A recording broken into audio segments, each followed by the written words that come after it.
Hello everyone and welcome to another video. Now recently I bought another GTX 960 and plan to use it in a budget build in a few videos time. However, my impatience got the better of me, and as I was rummaging through my old processor collection I came across the legendary Q6600 once more.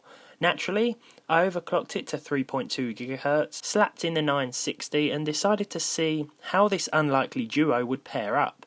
You may think this is a silly combination, but in the past I have paired the Q6600 and GTX 1050 and found that while games were playable, the stock CPU held the system back.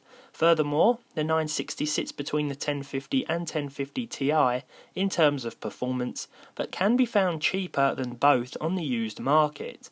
So if you're rocking an old Quad 775 socket setup, it may be just what you need to give your old system a bit of extra oomph. So, just for fun, how did these two get on? Well, as you can see, the gameplay is already well underway in the background here, though unfortunately MSI Afterburner, the software I used to record the CPU and GPU usage, didn't show up.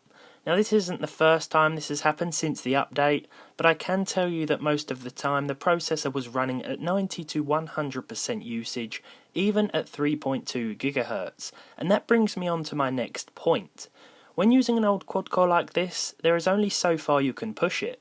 By that, I mean, as with all processors, there will be a cut-off point in which it will begin to hold back or bottleneck the GPU. That means that pairing something more powerful than a 960 here with this CPU would be mostly a waste of time, as you wouldn't really see an increase in performance.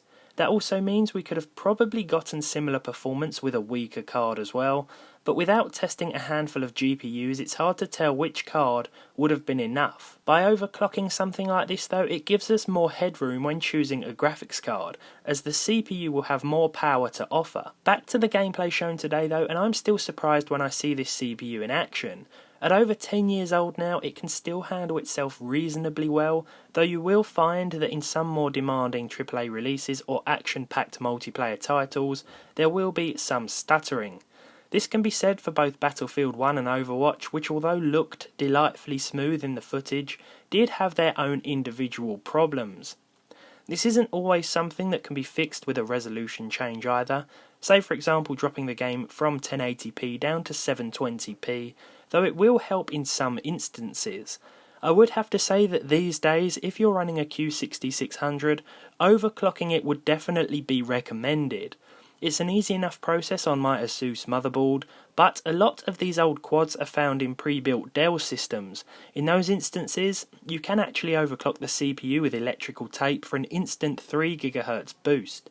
Search my video on that if that's something you want to try. That being said, I'm glad I tried this combination out today, because while I wait for the rest of my other budget build to pair with this GTX 960, it's nice to see that I can still stick it in a Core 2 quad system and be able to play some of my favourite games with reasonable settings at 1080p resolution. Though as I mentioned at the start, this was just for a bit of fun, and you may get frustrated with a combination like this when it comes to those more intense multiplayer AAA titles, as some stuttering will be exhibited. Having said that though, I hope you've enjoyed this video nonetheless.